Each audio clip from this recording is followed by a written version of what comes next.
this on the record. My name is David Camp, and I represent the appellant, Mr. Daemon.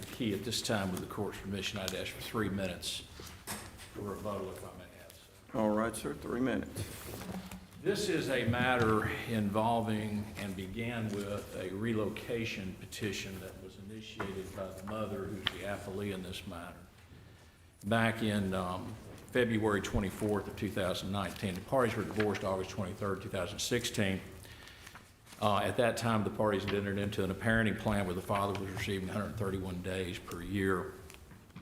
Mother was seeking to relocate somewhere, quote, in the Nashville area, although no real specifics as to where she'd be going. The case continued on and proceeded on. Quite frankly, it ended November 12th of 2021, so some 2.5 years after the initial petition was initiated. The trial took place over about 4 days, July 23rd, July 24th of 20, and August 26th and August 27th of 2021, wherein Judge Butler entered a ruling at that time. Now, the question I think that sort of came up in the crux of all of this as the case was proceeding is that while the matter was pending, allegations came up about conduct on the part of the stepfather in relation to both of the minor children, to the extent the Department of Children's Services intervened at that point. DCS filed and initiated an action in the Juvenile Court of Henderson County, Tennessee. DCS removed the children from the mother. The children were placed with the father as a relative placement. He was not involved in the proceedings in Juvenile Court, Henderson County, other than that as being a parent and concerned. And then, of course, obviously following along what was taking place. While the matter was proceeding... What was the action initiated in juvenile court? A dependency. Was that a DNN? DNN. It was a dependency and neglect action was filed in the juvenile court and initiated. There was an offer of preliminary hearing. The mother waived the right to preliminary hearing. And then for reasons beyond the control of the father, DCS made the determination and worked out an agreement with the mother where basically she agreed that custody would remain with the father, although she had been primary up to that point. The matter would be transferred to Chancery Court to be heard in conjunction with the relocation petition, which then prompted the father, of course, initiating a custody request change based on the conduct primarily of the stepfather. Now, within the brief, and I'll not go through... What was the result of the Henderson County juvenile case? That was pretty much the result. In other words, they worked out an agreement to stop the DNN. Was the case dismissed, or I'm sorry? Was the case dismissed? I guess I would call it a conditional dismissal because the only way that DCS agreed to back off was if the mother agreed to allow custody to remain with the father under conditions that the stepfather have no contact at all with the minor children while the matter proceeded through the Chancery Court. Of course, clearly Chancery would not have DNN jurisdiction, but they initiated believing that custody could be best handled and those issues addressed in Chancery as to what the basis of the DNN action was concerned. Again, DCS made that call. There was, of course, a guardian ad litem appointed during the proceedings, Andy Anderson. He was guardian ad litem during the DNN proceedings. He remained the guardian ad litem after the matter was transferred to Chancery Court. Does that mean your client had no input in that?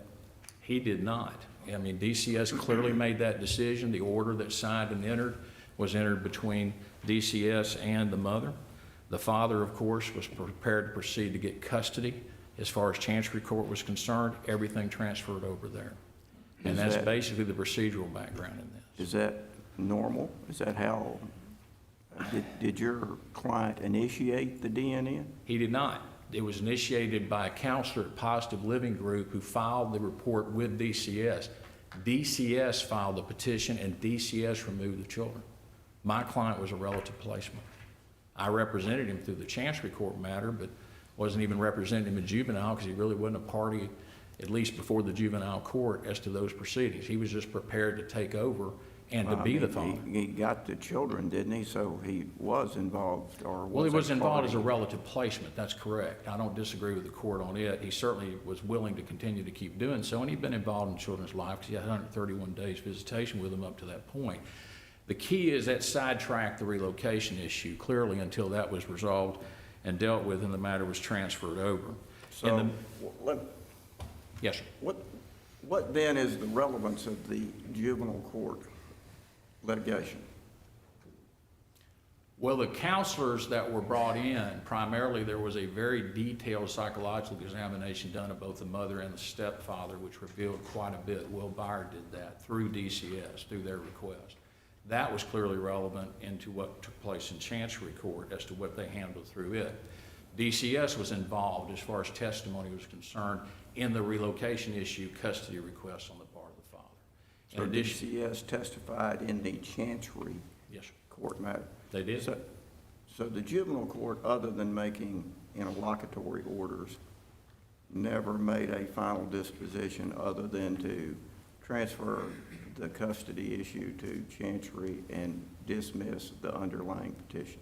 The DNM petition was conditionally dismissed on the agreement of the terms I've advised the court. That's part of the record as to what transpired. The entire juvenile record is part of this record, and it was introduced during the hearing as far as the Chancery Court matter was concerned. So it all intertwined and clearly was intermingled in this case. Highly unusual, but nonetheless, it still proceeded under those terms as dictated by both juvenile Judge Beal and then also accepted and dealt with by Judge Butler in Chancery Court. So that became a big part of the evidence that was presented in this case by the father as it relates to his request for the change of custody, along with his opposition to the relocation. Father's major concern was the fact that the stepfather was seeking to remove the children from a location where they were safe and secure to a location closer to actually was his home and closer to where he lived. He had been divorced and he had a child living in the Nashville area. And so we believe under the testimony presented by this, by the trial and all the exhibits presented, this was not a request by the mother seeking to relocate. It was a request by the stepfather through the mother to get them to Middle Tennessee, which was closer to his home. The mother acknowledged that and admitted that in her testimony.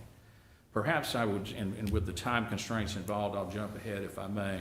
Perhaps most telling, and what I suspect would argument to the court would be the most beneficial perhaps for review, is on volume 14, page 128 of the transcript. The mother was questioned at that point regarding her desire to move and the desire to relocate. She specifically said, and I quote, that she did not intend to move at that time. Now, this was during the trial, I might add, which was been on August either 26th or 27th, whatever date that is. And the point I'm making to the court on that issue is that when that decision is made by the mother to make that statement, I believe at that juncture it becomes moot. If she's indicated she has no desire or intent to relocate, whatever reasons or motivations she may have, then there's no relocation issue to be resolved. Now, there is still the issue about the custody change, because the father had not given up on that point in light of everything that had transpired and taken place. Did the mother ever clarify that statement? I'm sorry, sir? Did the mother ever clarify that statement? She basically just said, to my knowledge, she just basically said she just had no intention of moving at this time. She wanted to get the children back, and she said that's her intention was to stay where she was. And she said that clearly in the record at the court. I understand that's what she said, but did she ever expound on that any? If she did, Your Honor, I don't recall. I'm not going to say something to the court that I don't think is correct. I do not recall her expanding, and I just recall that question being asked of her for her to verify and specify that. And that's what she specifically said. But I would submit to the court, even aside from that point, even aside from her having said that, there was clear evidence presented in this matter by the father. There were numerous witnesses the father called, experts the father called, all of whom acknowledged several things which are critical. One, that the children under no circumstances, based on their review, had ever been manipulated into saying anything about what the stepfather had done.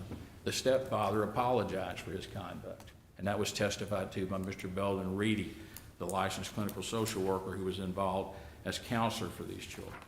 In addition to that, the mother acknowledged that the stepfather had committed some acts that, quite frankly, were somewhat questionable. I don't know the reasons why the stepfather did what he did. There was issues about questions regarding whether he was grooming these children in some way, thus the reason for the relocation. I think that was explored. I think that was actually concerns of positive living group, which were the counselors for the children who came up with the determination that there had been abuse. They were the ones that reported this to DCS. In addition to that, if the court please, there were a number of those counselors who testified and acknowledged that there was a very close relationship between the father and the children in this instance. Now, the interesting part, and which is somewhat confusing in this regard, and this is an issue that I've researched, I don't really know the answer to that. I'd have to defer to the court It may be one of first impression, I can't tell you. But the point of the fact is that the mother was granted the right to relocate, but was no definitive time date set in place for her to relocate. She also acknowledged that she no longer had the job that she was looking to take in Middle Tennessee. It was no longer there.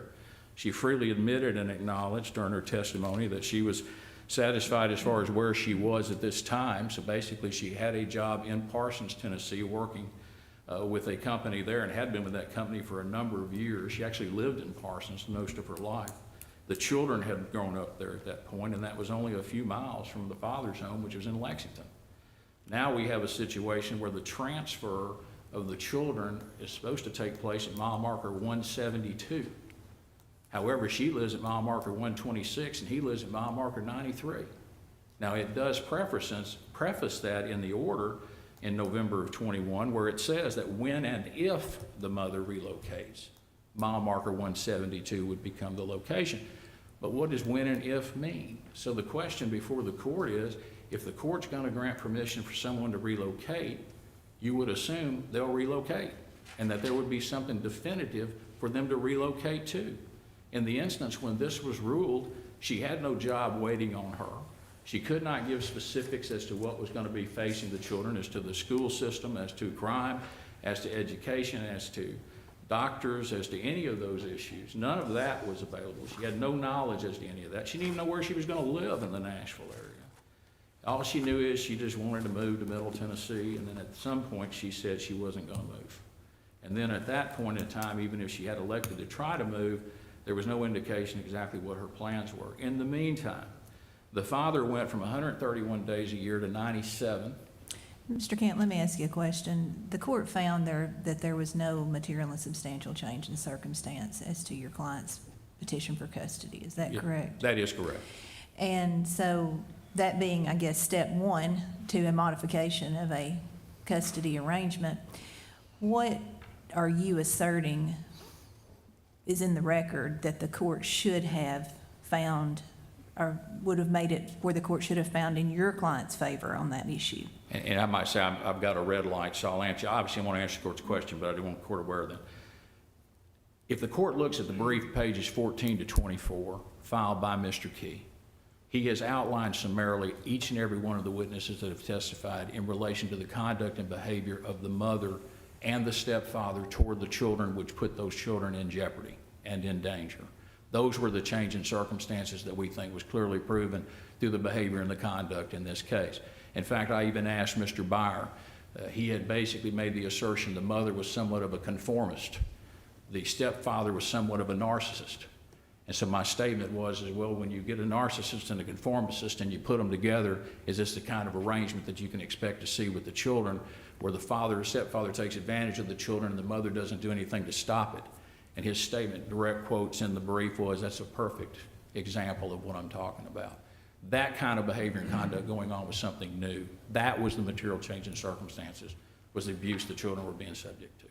That was the reason we feel like the record supports that. Thank you. And if I can defer back to my rebuttal, of course, please. Thank you.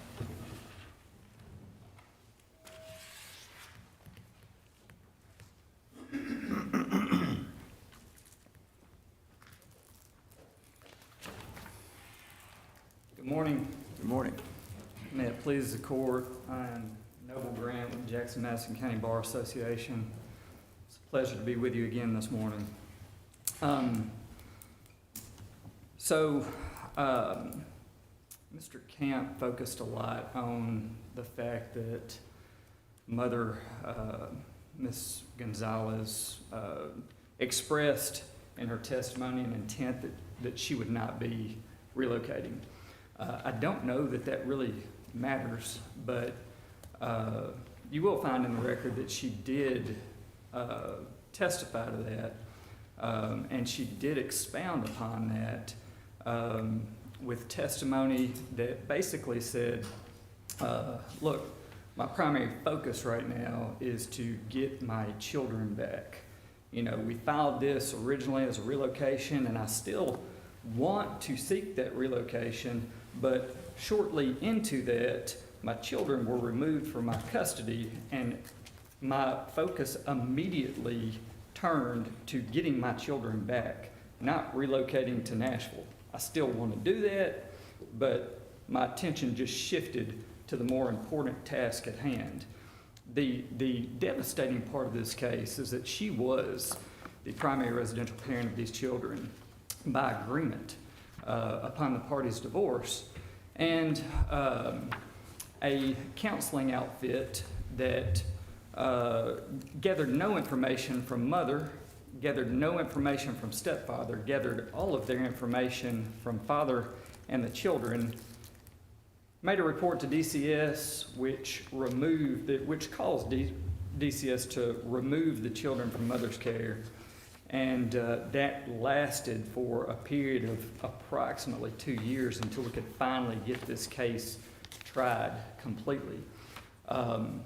Now, the Mr. trial Grant, court- let me ask you a question. So you're saying that the counselor whose evaluation the DCS case was based upon never spoke to the mother or the stepfather? refused to speak with the mother. So Mr. Camp stated that there were psychological evaluations done. Was that something that occurred subsequently in the Chancery Court proceeding? In the juvenile court proceedings. All So right. DCS gave some conditions to mom and stepfather, or some recommendations rather. Both of them submit to a psychological evaluation, which they both did with Dr. Will Byer here in Jackson. He testified at trial in the Chancery Court matter.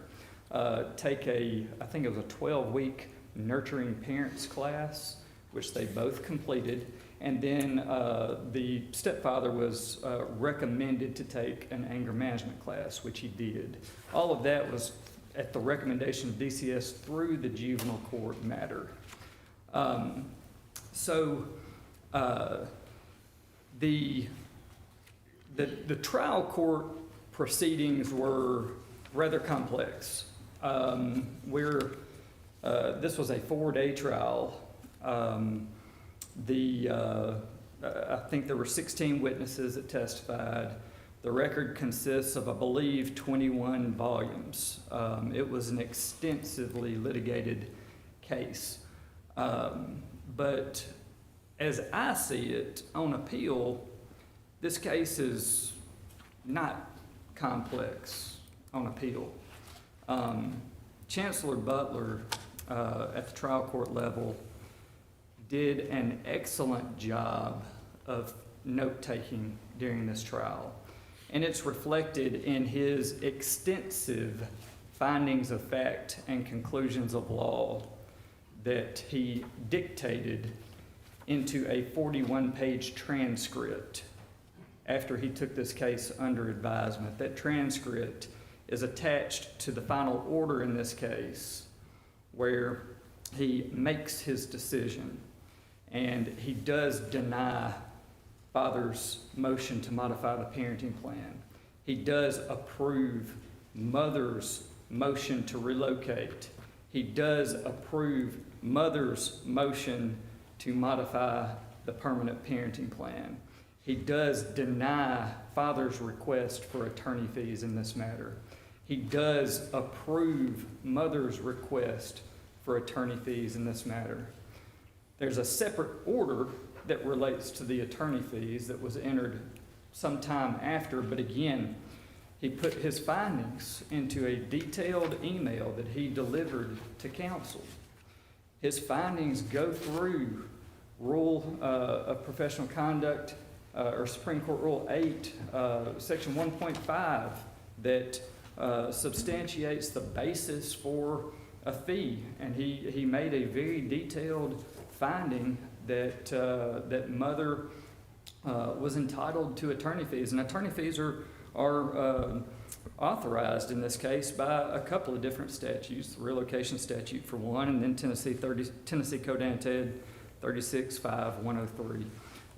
So Let me ask you, are there any fees from the D&N proceeding included in that award of attorney fees? There are. And why would that be? Why should that be included? So the way that came about, it started in Chancery.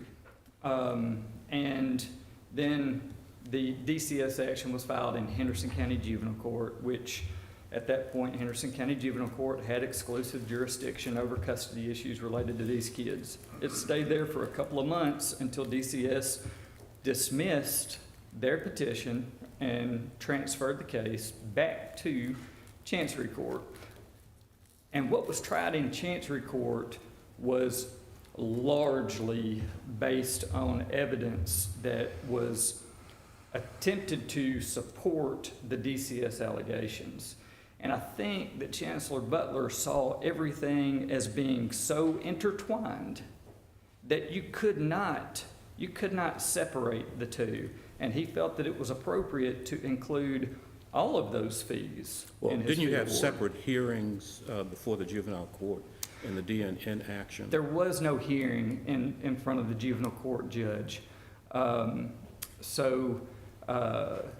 was a preliminary hearing that was set, and it was a very busy day in Henderson County Juvenile Court, but there was not a hearing. My client made the decision to waive her right to a preliminary hearing, and when we were set for adjudication, that's when DCS ended up conditionally dismissing their petition, and an order was entered conditionally dismissing their petition and transferring the case back to Madison County Chancery Court. So there was never any testimony taken in Henderson County Juvenile Court. There was never an evidentiary hearing in Henderson County Juvenile Court. But Let me ask you a question about the relocation, if you don't mind. What's the status of the relocation at this juncture? at this juncture, it is my understanding, and I don't know this for certain because I have not discussed this issue with my client in some time, but it's my understanding that she is still in Decatur County, Tennessee with the children. Okay. I don't believe that she ever relocated, although she was authorized to do so. My purpose in asking the question is the amended visitation for the appellant, is that what's in place now? And if so, is that based upon the presumed relocation? Well, as Mr. Camp mentioned in his argument, the trial court was well aware that Ms. Gonzales may not move to Nashville. I mean, it was evident from her testimony that she may not move to Middle Tennessee. And that's why the trial court included language in the transportation arrangements that said, this is going to be your exchange location. This will be your exchange location if you move to if mother moves to Middle Tennessee. The trial court made this parenting plan the party's permanent parenting plan and found it to be in the children's best interest whether Ms. Gonzales moved to Middle Tennessee or not.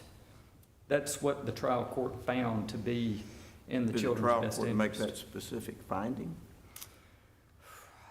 Because as I understand what the trial court had in front of it was a request for change of custody and a request to relocate. That is correct. And the trial court denied the change of custody but granted the request to relocate. No, mother also had a change of custody. She had a contempt issue. Do what? She had a contempt issue. Well, she also had a motion to modify the parenting plan that was before the court as well. But that was based on relocation, wasn't it? Not fully. No, there were other pieces to that motion that were not based upon a relocation. And I would, and I know I know you've already reviewed the record, but it is voluminous, and I would encourage you to look at mother's motion, and I know, like I said, I know you already have, but there were other bases for a modification of the parenting plan. And is that cited in the court's order as a basis to reduce the father's parenting time? So you'll find the court's findings, as I mentioned, there's a 41-page transcript that the court dictated as its findings of fact and conclusions of law. And in relationship to the court's analysis under 36-6-106,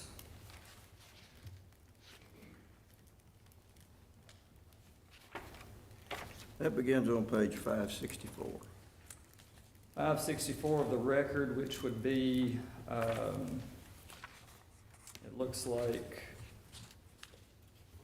page 36 of that transcript. And at the end of the court's analysis,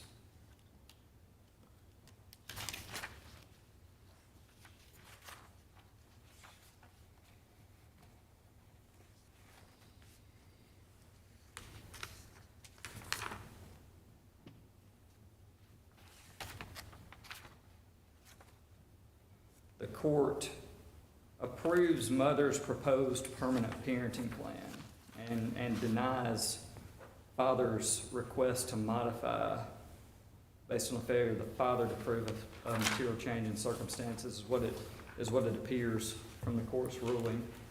So So- if there is no, I'm sorry, Go No, ahead. go ahead. if there is no change in circumstances, then how does the trial court tweak the parenting plan and reduce the father's parenting time? So the court was, it appears, silent on the mother's motion to modify the parenting plan, but the court may have actually mentioned something about that in its findings under 36-6, its analysis of the factors under 36-6-108. But why are we even going through that analysis if there's no finding of a change of circumstance?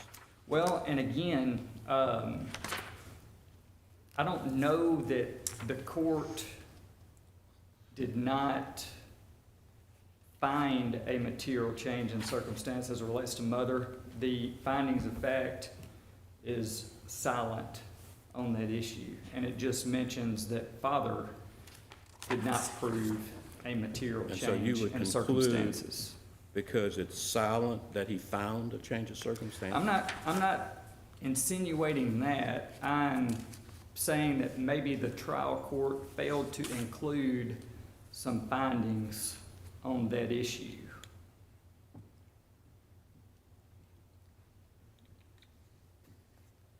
So, where does that leave us? well, the court did give a very detailed analysis of all of the factors under 36-6-106 and found that all of those factors favored mother with the exception of I believe two, which the court found were equal. So, But favors mother for what, is my question. If we don't have a modification of custody being awarded to mother, then favors mother for what? For relocation? favors mother in an adoption of her proposed permanent parenting plan. And how do you have a modified parenting plan if you never have a material and substantial change in circumstance? Well, I believe that the court, if the court were given the opportunity, that the court would clear that issue up and find that there was a material change in circumstances in mother's favor to adopt her proposed permanent parenting plan. So what's the remedy here? Well, if there has to be a remedy that involves Well, a I mean, remand. don't we find ourselves, assuming best situation for you, that the relocation or the request of relocation is approved as the trial court did? The petition for change of custody was denied, the petition for contempt was granted, and the attorney fees were awarded in favor of your client. But the parenting plan was modified based theoretically upon a relocation. But no relocation has occurred.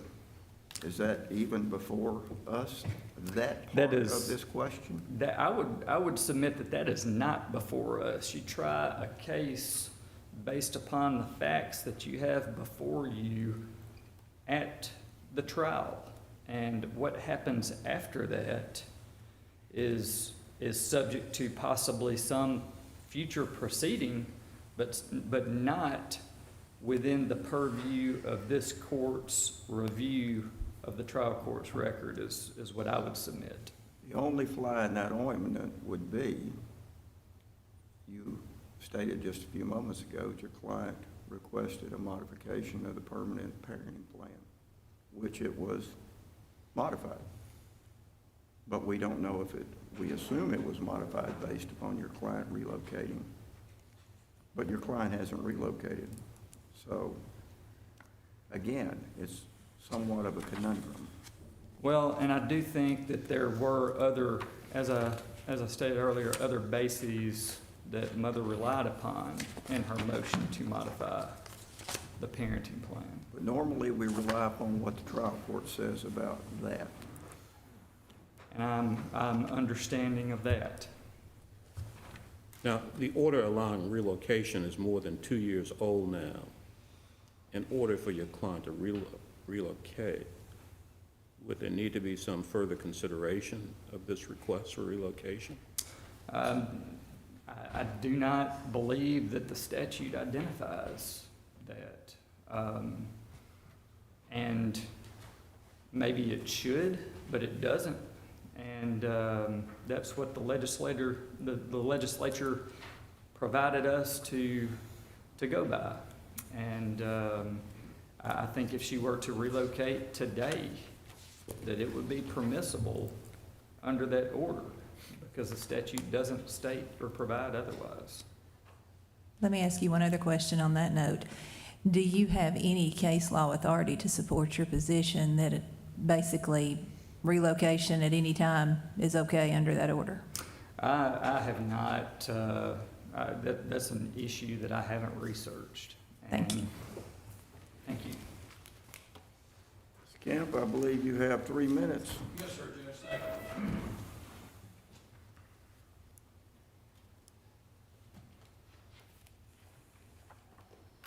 The issue of the attorney fees has been brought up, and I'll briefly mention those if I may, and I think Judge Armstrong perhaps hit that matter on the head closer than anything. I do find it interesting, the comments made that, one, of course, the Chancery Court proceedings were stayed during the entire matter of juvenile court. When DNN got filed, at that point, everything got put to a stop. So there's a clear delineation of time where DNN was being pursued, and that's the only thing that was being pursued, to which the father, again, was not directly involved.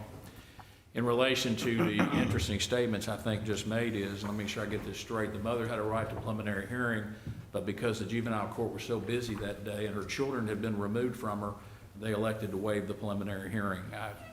I'm somewhat at a loss to understand that analogy, but nonetheless, the reality of it is they didn't do a preliminary hearing, again, mother's call. And the point is, and Chancellor Butler, for whatever reason, his ruling, and I think the court finds that in the order, seemed to repeatedly kept saying that the father had somehow removed the children from the mother ex parte.